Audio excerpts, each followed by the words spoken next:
Hello everyone, ICT virtual classes में मैं योगेश खेमनी आपका स्वागत करता हूं। तो जैसा कि हम जानते हैं, हमने मोड्स ऑफ हीट ट्रांसफर पढ़े हैं।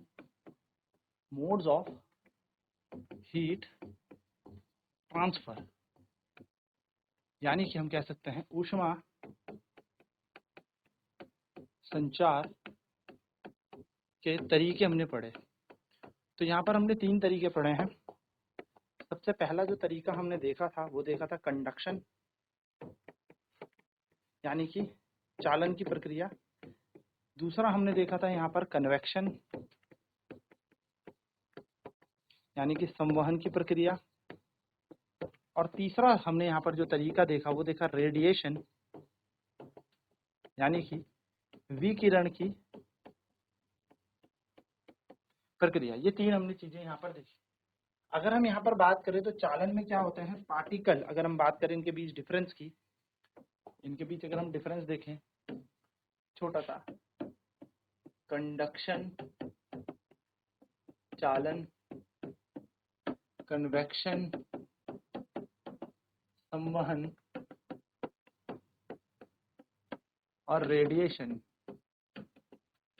यानी कि विकिरण। तो इन 3 के बीच अगर हम छोटा सा एक अंतर देखें तो यहाँ पर क्या होता है, पार्टिकल्स डू नॉट मूव यानी कि कण गति नहीं करते। यहाँ पर कण गति नहीं करते, सिर्फ क्या करते हैं, एनर्जी को ट्रांसफर कर देते हैं, ऊर्जा को क्या कर देते हैं, आगे की तरफ भेज देते हैं यानी कि ट्रांसफर कर देते हैं। यहाँ पे कहेंगे पार्टिकल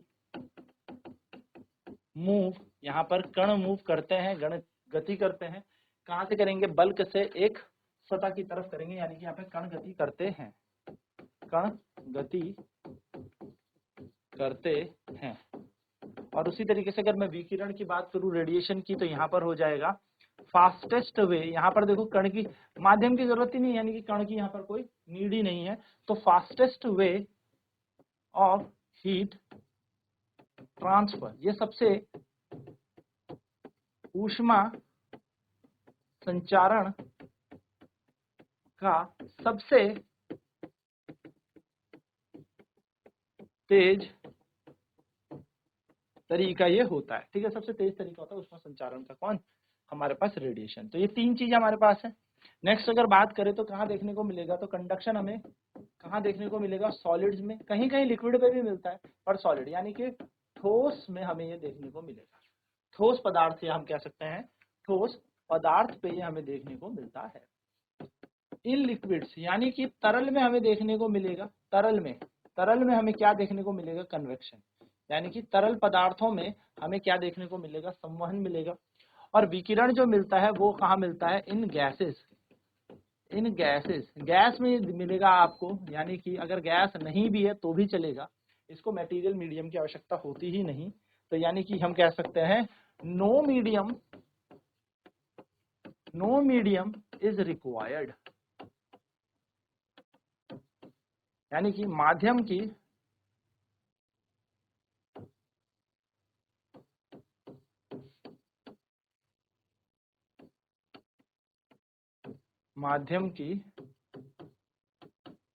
कोई आवश्यकता नहीं होती। तो माध्यम की यहाँ पर कोई आवश्यकता नहीं होती यानी कि यह निर्वात में भी चलेगा, वैक्यूम में भी ये चलता है। वैक्यूम क्या होता है, वैक्यूम वह जगह होती है जहां पर कोई माध्यम नहीं होता, ना ठोस ना तरल ना ही गैस। ठीक है, तो यहाँ पर गैस में देखने को तो मिलेगा, लेकिन अगर गैस नहीं भी है तो भी रेडिएशन चलेगी। तो सूर्य की किरणें हम तक इस तरीके से पहुंचती है। नेक्स्ट अगर बात करें तो कंडक्शन में क्या देखने को, उदाहरण में देखें तो क्या मिलेगा, एग्जाम्पल में देखें चालन के, तो एग्जाम्पल में दिखेगा, कह सकते हैं हम हीटिंग और रॉड यानी कि किसी रॉड को गर्म करना हम कह सकते हैं। तो किसी रॉड को जब आप गर्म करेंगे, चाहे वो आप कह सकते हो खाना बनाते वक्त भी हम लोग देखते हैं कि करछी का एक कोना खाने में होता है, दूसरा कोना एक हमारे हाथ में, तो जो हमारे हाथ की तरफ कोना होता है वो गर्म हो जाता है, तो वो हीटिंग ऑफ रॉड हम इसमें कह सकते हैं। नेक्स्ट हम यहाँ पर कह सकते हैं बॉइलिंग ऑफ वाटर, पानी का उबलना तो बॉइलिंग ऑफ वाटर जो होता है वो कन्वेक्शन के कारण होता है, यानी कि पानी का उबलना जो है वो संवहन की प्रक्रिया के कारण है। और हम यहां से कह सकते हैं सनरेज या सनलाइट रीचेस टू अर्थ। वो किस प्रक्रिया से आता है? रेडिएशन से। यानी कि हम कैसे हैं सकते हैं सूर्य की किरणों का पृथ्वी तक आना। तो पृथ्वी तक आना कौन सी प्रक्रिया है? रेडिएशन के कारण होता है। सबसे तेज होती है ये, है ना। आपको पता 8 मिनट में ऑलमोस्ट हमारे पास पृथ्वी पे कौन पहुंच जाती है? धूप पहुंच जाती है। चलिए फटाफट नोट करेंगे इसे।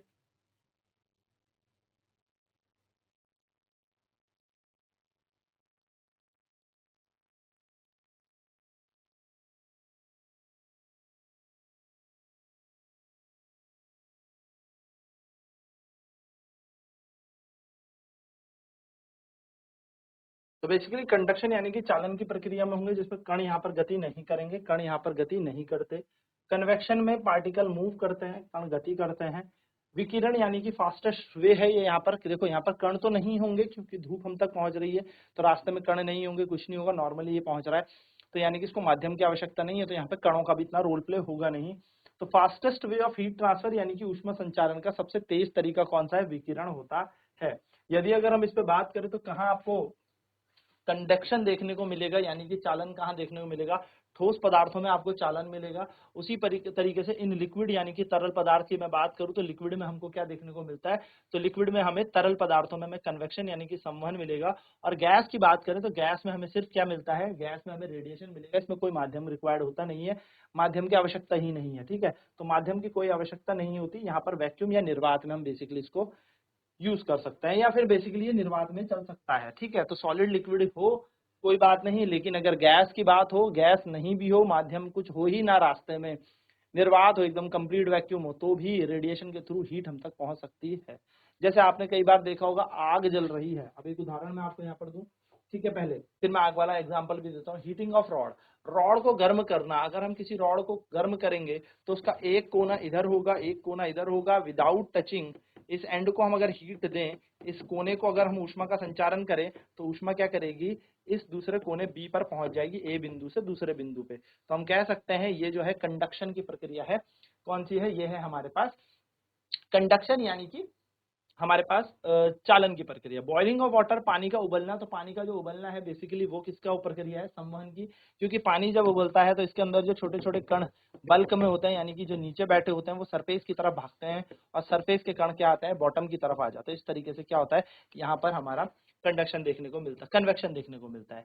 एंड लास्ट है सनलाइट रीचेस टू अर्थ, यानी कि धूप जो है, सूरज की रोशनी हम तक कैसे पहुंचती है? तो सूर्य की किरणें पृथ्वी तक कैसे आएंगी? सूर्य की किरणें पृथ्वी तक आती है हमारे विकिरण यानी कि रेडिएशन की प्रक्रिया से, रेडिएशन से आती है। ठीक है, चलिए नोट करेंगे फटाफट से।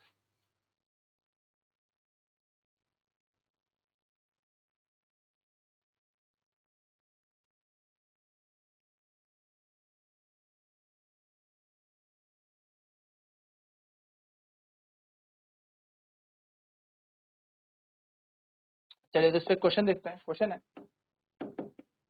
We feel heat during a fire.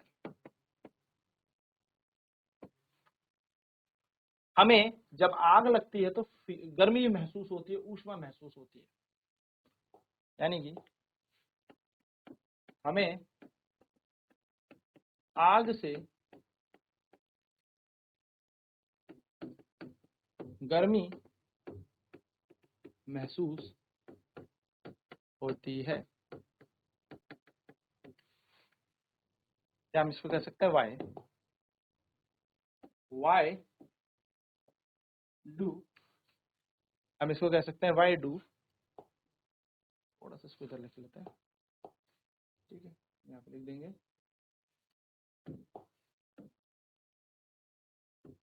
why do we feel heat during a fire। हमें आग से गर्मी महसूस क्यों होती है?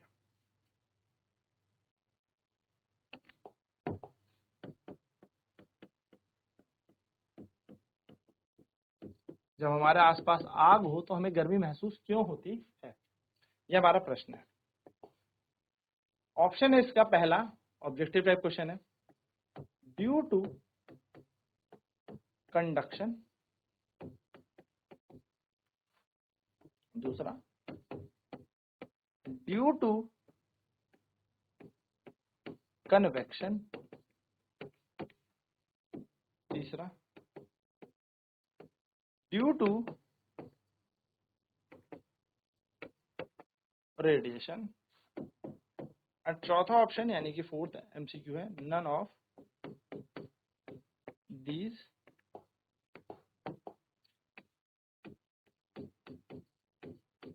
चालन के कारण,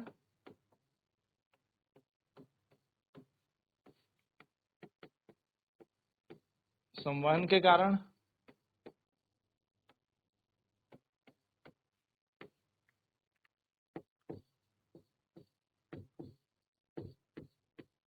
विकिरण के कारण,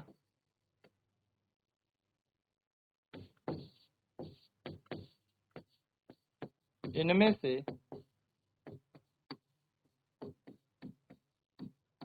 कोई नहीं।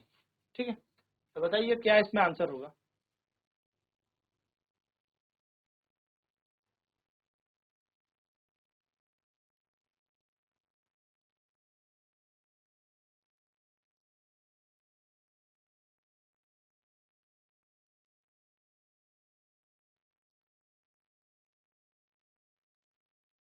Why do we feel heat during a fire? जब हमें हमारे आसपास लगती है आग या कभी हम मतलब लकड़ियां जलाते हैं तो हमें आग से गर्मी महसूस क्यों होती है? तो ड्यू टू कंडक्शन, चालन के कारण, ड्यू टू कन्वेक्शन, संवहन के कारण, ड्यू टू रेडिएशन, विकिरण के कारण, या हम कह सकते हैं ड्यू टू, या इनमें से कोई नहीं। तो देखिए इसका आंसर होगा ड्यू टू रेडिएशन। अब इसको जरा समझते हैं। जब कहीं आग जली हुई होगी तो हम तो बहुत दूर होते हैं, तो बीच में माध्यम क्या होती है? एयर। यहाँ तो पूरी वायु भरी है, वायु है ना यहाँ तो। भाई हमसे और आग के बीच का क्या माध्यम है? माध्यम यहाँ पे हवा है, वायु है, यहाँ पर वायु है। मान लो यहाँ पर बहुत ज्यादा ही क्या लगी है, यहाँ पर कोई फायर हो रही है, यहाँ पर फायर हो रही है, तो बीच में माध्यम क्या है? एयर है, वायु है, और हम इतनी दूर हैं। तो यहाँ से हम तक कैसे ये हीट पहुंची? क्योंकि बीच में तो एयर है, तो हमें पता है कि जब भी वायु होगी या कोई माध्यम नहीं होगा तो रेडिएशन यानी कि विकिरण के से, या मैं कह सकता हूँ विकिरण के कारण, रेडिएशन के कारण ये हम तक क्या पहुंचेगी? ये ऊष्मा पहुंचेगी, यानी कि रेडिएशन से, रेडिएशन यानी कि विकिरण द्वारा ये ऊष्मा हम तक पहुंच जाएगी, विकिरण द्वारा। तो हम कहेंगे heat from the fire is being traveled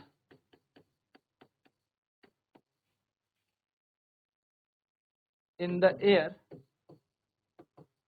by the process of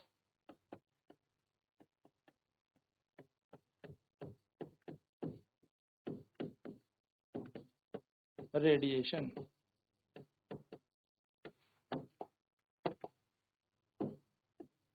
आग द्वारा उत्पन्न ऊष्मा हम तक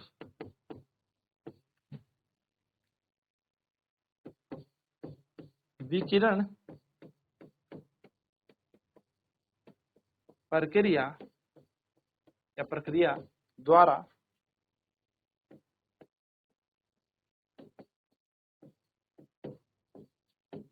पहुंचती है।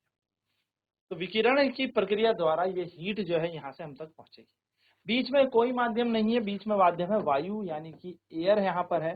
तो एयर के अंदर कैसे ट्रेवल करेगी ये heat? By the process of radiation, radiation से ये ट्रेवल करेगी। चलिए नोट डाउन करेंगे इसे।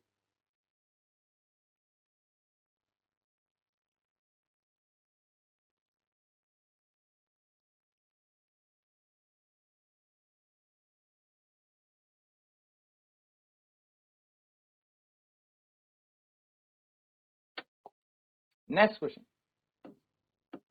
व्हाई स्मोक गोज अप, धुआं ऊपर क्यों जाता है? धुआं ऊपर क्यों जाता है? भाई आपने देखा होगा जब आग जलेगी तो धुआं ऊपर जाता है। सबसे पहले बाय कंडक्शन यानी कि चालन द्वारा, दूसरा बाय कन्वेक्शन संवहन द्वारा, तीसरा बाय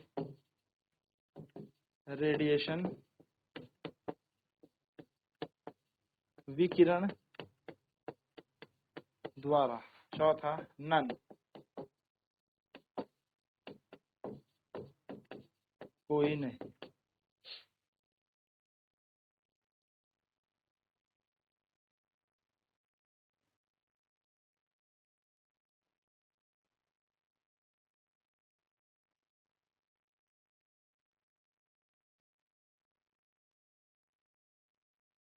तो जो धुआं ऊपर की ओर जाता है वो जाता है कंडक्शन यानी कि संवहन की प्रक्रिया द्वारा, संवहन प्रक्रिया द्वारा। जो धुआं होता है यानी कि the smoke is lighter than the air and so that lighter than the air, so that it goes up by the process of convection, यानी कि धुआं वायु से हल्का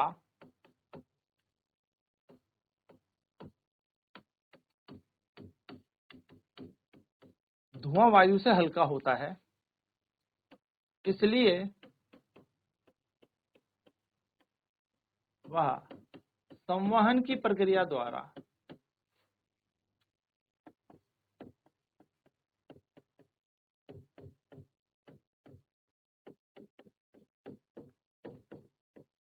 ऊपर जाता है। अच्छा, एक बात याद रखिएगा, जो लाइट चीजें होंगी, जो हल्की चीजें होंगी, तो lighter things will go upward and heavier things settle downward, वो नीचे की तरफ चलती हैं।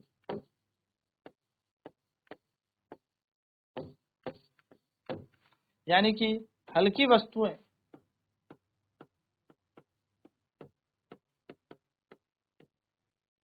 या मैं पदार्थ कह सकता हूं, ऊपर जाती हैं, वहीं भारी वस्तुएं नीचे बैठ जाती हैं। तो जो धुआं है वो हल्का है तो ऊपर जा रहा है, और जबकि उसके आसपास जो वायु है वो भारी है धुएं के कंपैरेटिवली, तो वो नीचे बैठ जा रही है, यानी कि वो नीचे सेटल डाउन हो जा रही है। तो आई होप ये आपको समझ में आ गया होगा। तो इसी के साथ हमारा ये चैप्टर खत्म हो जाता है। अब नेक्स्ट क्लास में हम अगले चैप्टर या अगले चैप्टर को आप कह सकते हैं रिवीजन करेंगे, उसके क्वेश्चन करेंगे। तो आज के क्लास में इतना ही। ICT वर्चुअल क्लासेस में जुड़ने के लिए धन्यवाद। आपका दिन शुभ हो।